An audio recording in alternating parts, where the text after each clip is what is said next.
and welcome everyone to our webinar on Never Too Late to Develop Resilience, the fourth and final webinar in the Growing Resilience Through the Ages series. The focus of this webinar will be on young people aged between 12 to 18 years of age. We're delighted to be delivering this webinar to you in partnership with Calpol. My name is Siobhan, and I, along with my colleague Victoria, will be your hosts for the webinar.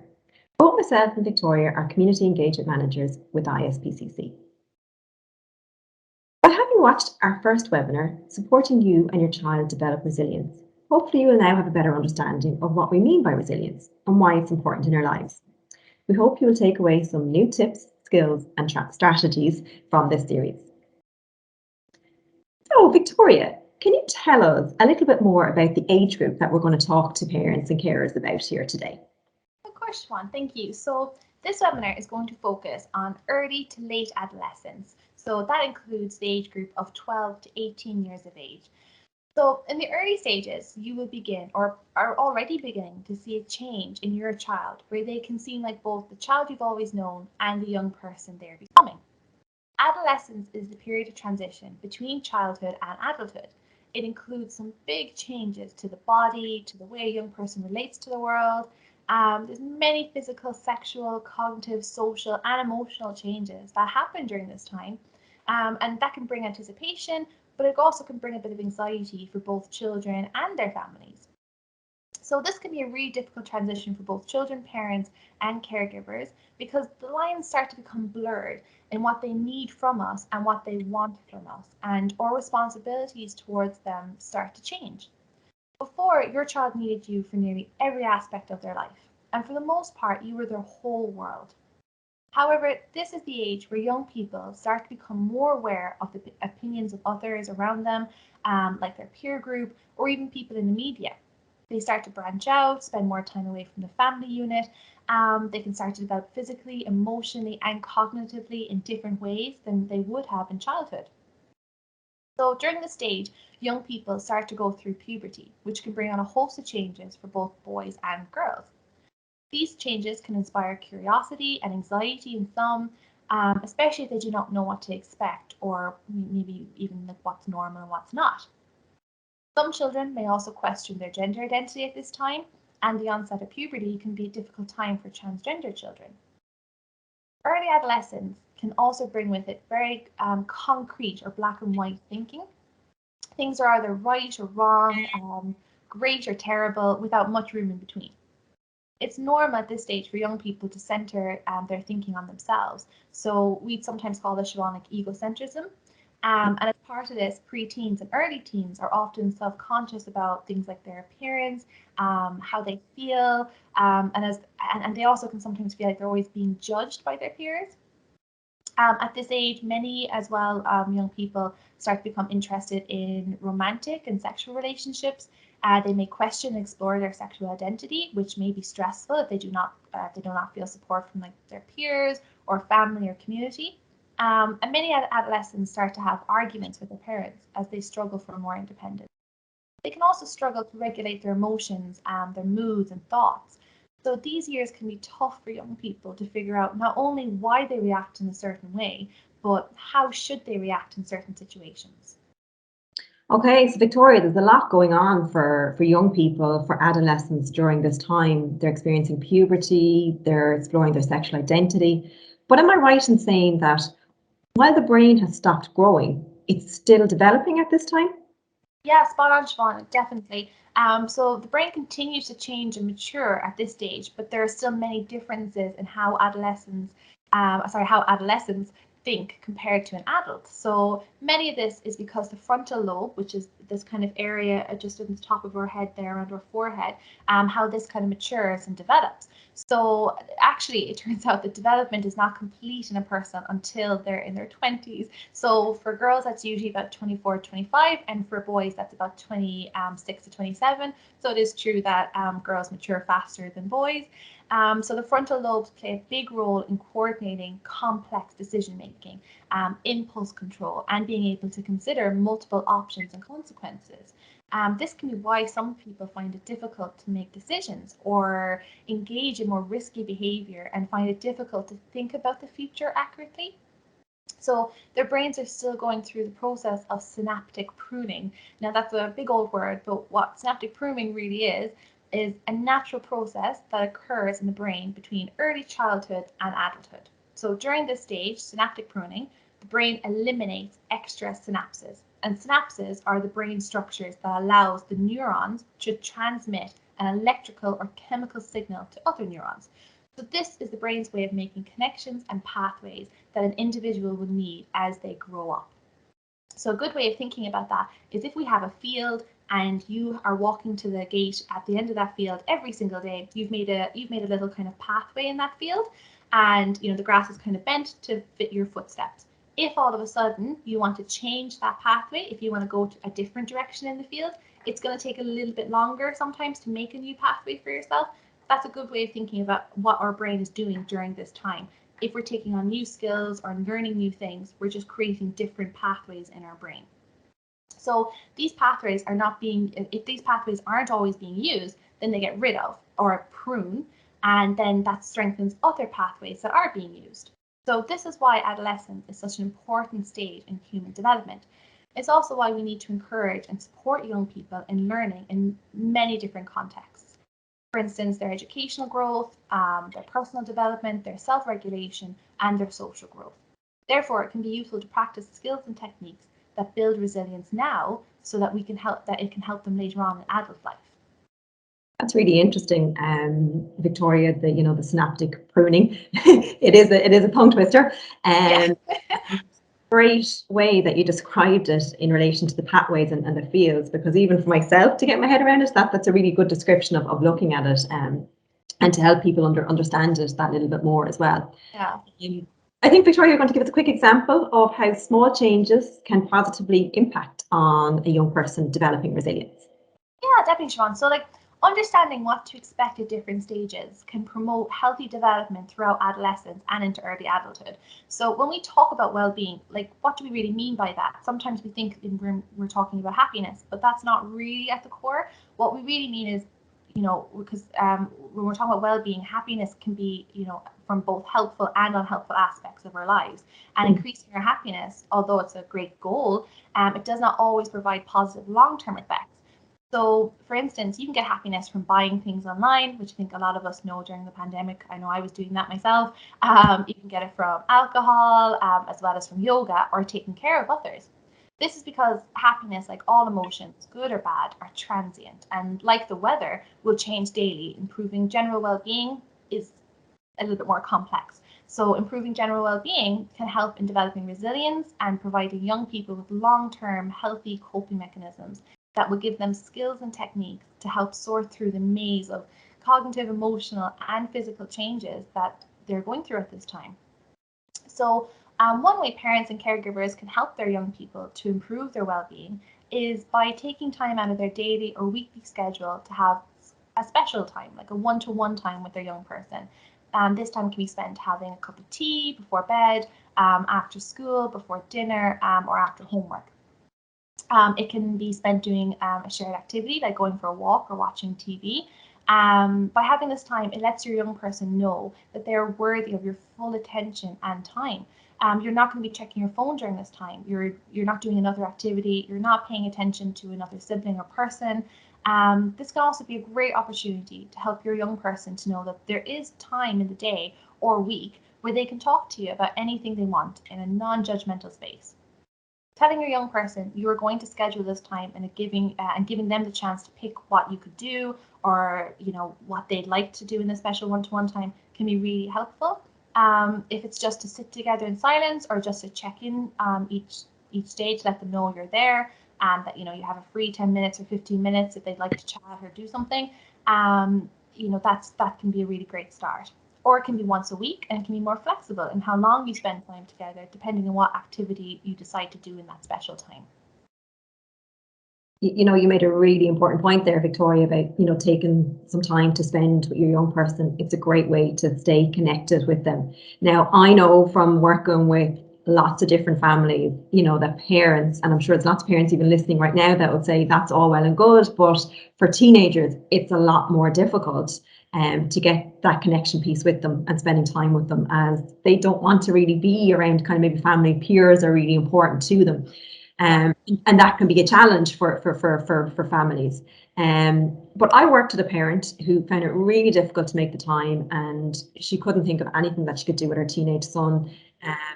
And while we chatted about it and kind of, looked at it a little bit more, she realized that every single week they sat down together and they were actually watching the same program. So we looked at how actually she could use this to her advantage to connect with her young person. So she ended up using this time to connect and relate to her son by using the program as a way of opening up conversation. So basically it just started off with them talking about the program and what was going on in the program and the themes that were coming up for it. And then basically gently bringing those themes into her son's life and looking at what was going on for him. And it was a really, really good piece of work. And yet it was so simply done. It was done at the time that they spend together. Yeah, and that's even when I said earlier about the cup of tea, that comes from an example when I worked with a parent where her and her son, he just really loved he loved his tea, and so what she did is she just before they went to bed, when the younger brother was asleep and everything, she just made them both a cup of tea, had a few biscuits, and just sat down, and sometimes the TV was on, sometimes it wasn't, and then slowly they just started chatting about more and more things, and then that became the time where he would actually start making, like he started putting on the kettle and he started making sure they would do it as well. So yeah, it's a lovely example.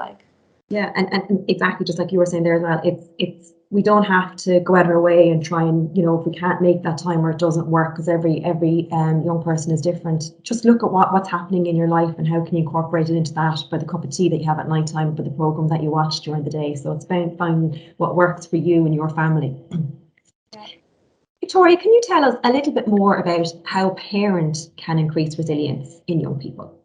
Yeah, definitely. So, because like you said, it's sometimes difficult with younger people. So it's sometimes handy to have a few skills or techniques that we know ourselves have worked in the past for others.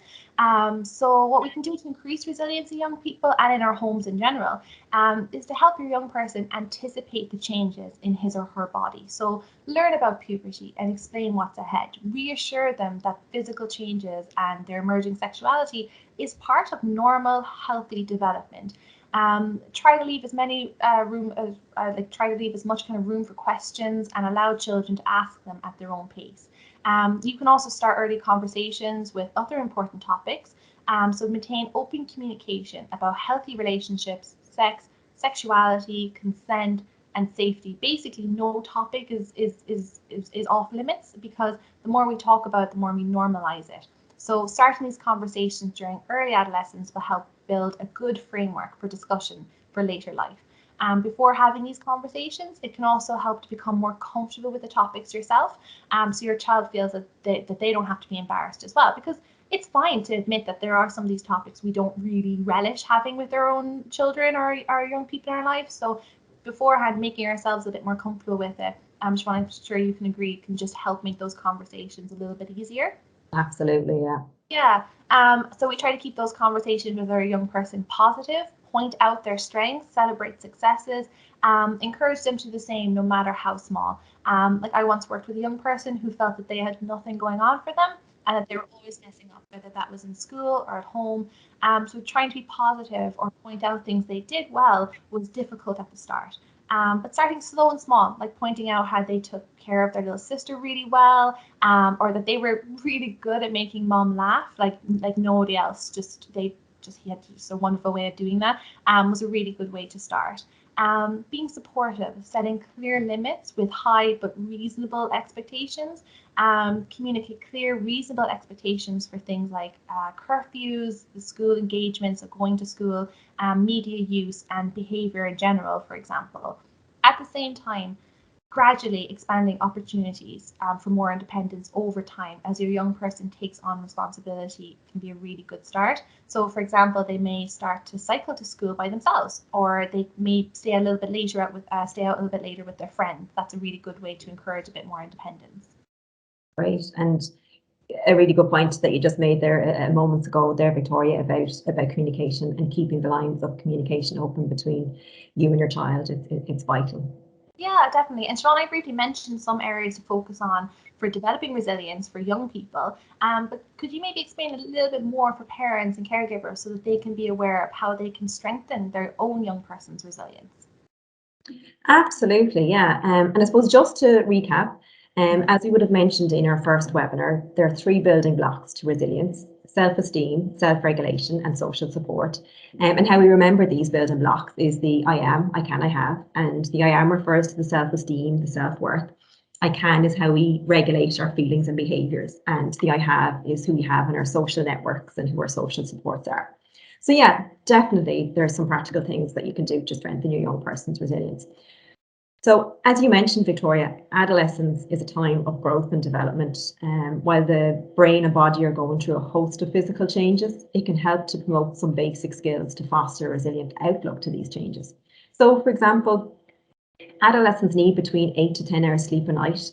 Compared to younger children or adults, this is the time in adolescents' life when their body needs more rest to cope with the changes in their brain and body than any other time in their lifespan. So by helping your young person to have better sleep routines, have better sleep routines, it can really help in the long run. So this could involve encouraging them to have less screen time when going to bed during the week. You could also suggest having everything done the night before. So this is where they could have their lunch made, their school bag ready. If they have activities after school the next day, that's ready to go as well. It just gives them that little bit more time where they can sleep in a little bit longer in the mornings without being late. And also might kind of take away some of the stress and the anxiety in the mornings if everyone's rushing around. Another idea might be to encourage them to keep a sleep journal where they write down what they did the night before. So maybe how they slept, how they felt the next day. This is a really useful way for young people to compare and see the impact of their routines on their well-being. Other practical things you can do to teach your child and your young person is to be happy. So to build their self-esteem and confidence. So as a parent or caregiver, you can do this by encouraging your young person to do things for themselves in a gradual way. So this will help them get some of the independence they desire at this stage of life, but it can also help to develop their self-esteem and prepare them for adulthood. Since they will be entering or may already be attending secondary school, there will be lots of chances to let this happen. So, for instance, it's about identifying things that your young person is good at, their talents, encourage and support them with these. And this might mean supporting them to join up for a sports club or an arts class. And these are something that you probably do throughout the years with your child anyway, encouraging and supporting them. It's equally as important to continue doing this in the adolescent years. It's allowing a young person more time with their friends. This can be a good way to help them to build on their social skills. And as we know, during the adolescent years, the peer group is so important. An example of this will be offering to drive them and their friend to the cinema or the park. It also keeps you connected with the young person's friends and who their friendships are as well, and the people that they're spending their time with when they're not with you at home. If they're over 17 or 17 or over, supporting them with the Irish theory test can be a practical skill also that can boost confidence and independence in your young person. Other practical things is around seeing the best in your young person. So it's around praising and encouraging them. So it's noticing when your young person is trying to maybe change a negative behaviour and praise them.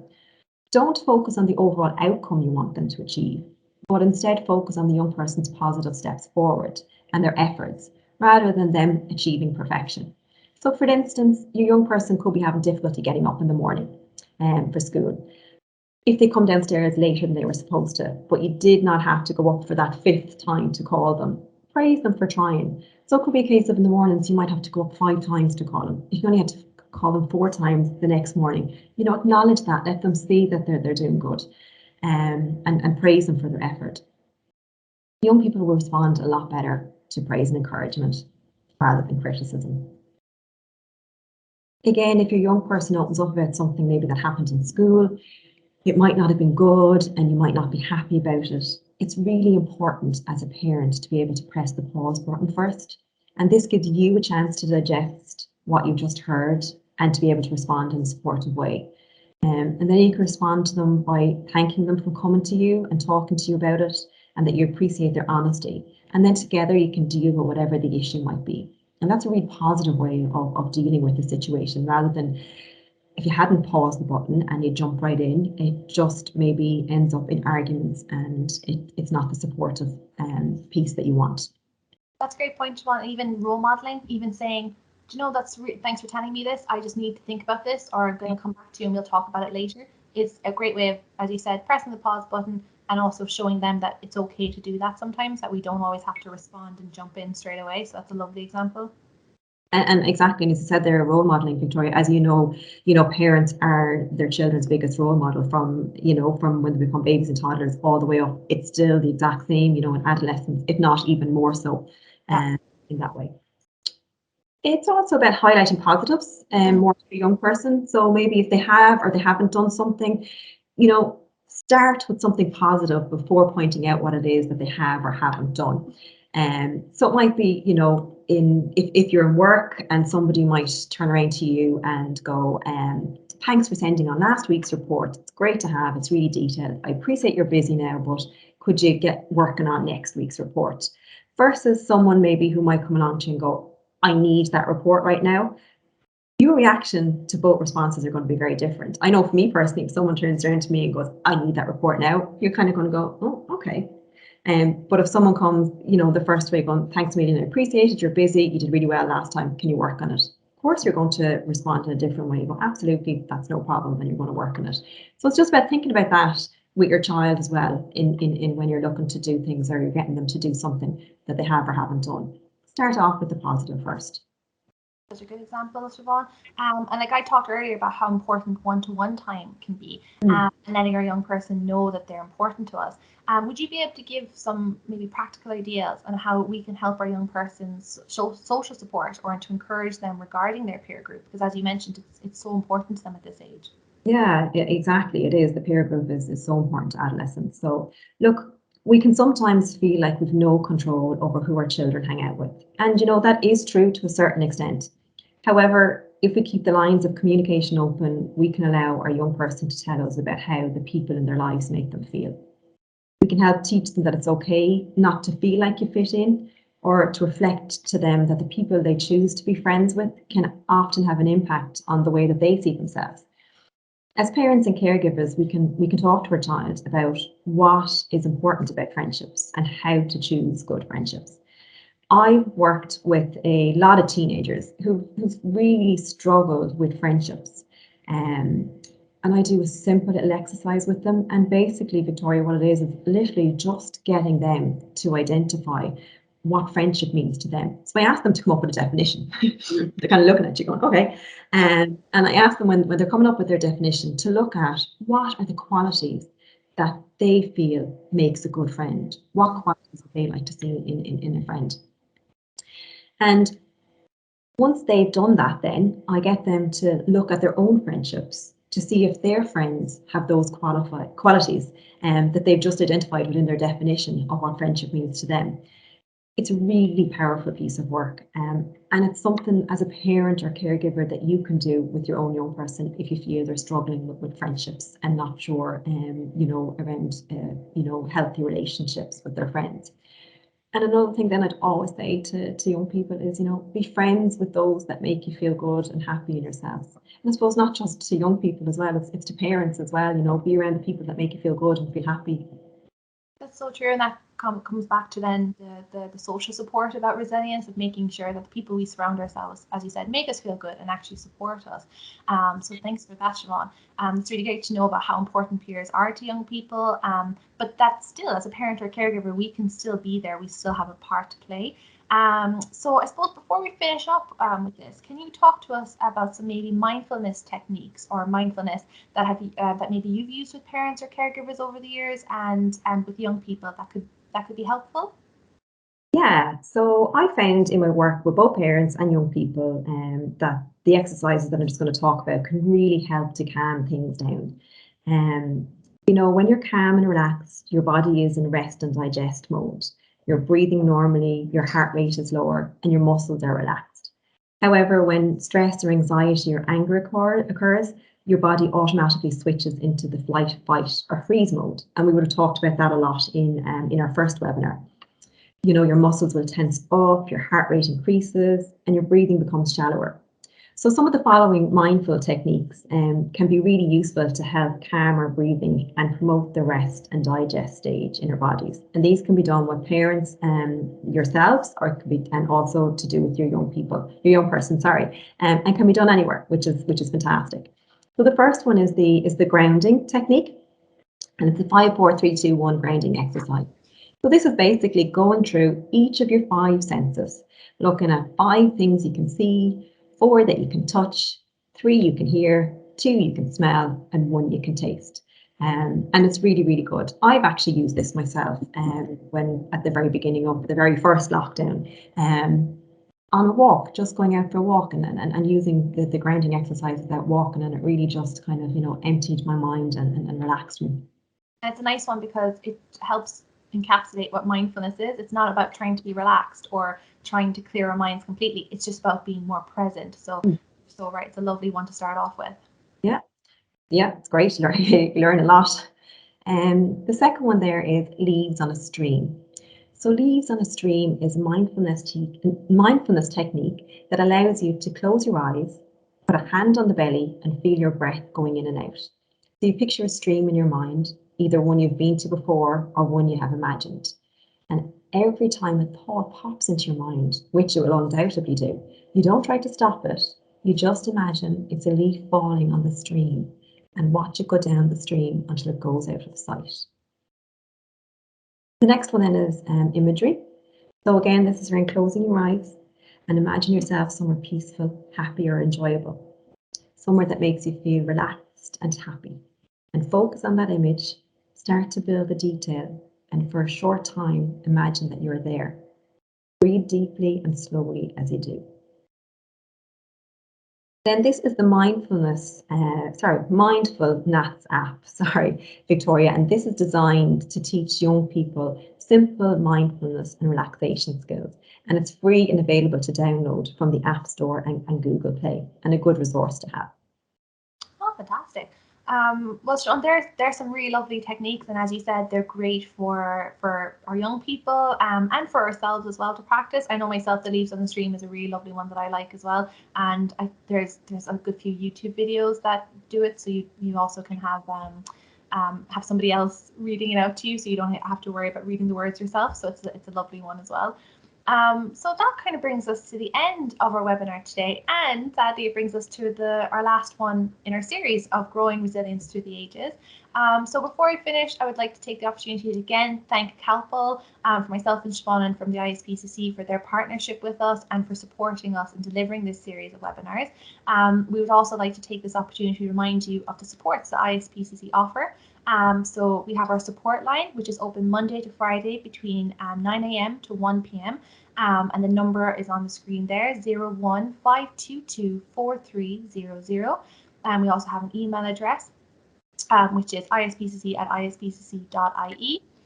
Or we also have our Parent Hub on ISPCC website, which publishes articles in relation to parenting and parenting support on a range of different topics, and it's really worth taking a look at. That's at www.ispcc.parenthub.ie, which again is on the screen. Our Childline listening service for children and young people up to the age of 18 is open 24 hours a day, 365 days a year, and can be contacted via phone at 1800 66 66 66, or you can text at 50101 or live message at www.childline.ie. And also, if you have any questions or just want to chat to someone around the parenting supports or anything that we've kind of covered in this series as well, you can contact myself or Siobhan. So Siobhan's email address is there, siobhan.harvey@ispcc.ie, and my own email address as well, victoria.howson@ispcc.ie. Thank you so much for joining us for this series, and thank you so much, Siobhan, for carrying out the series with me. Thanks, Victoria.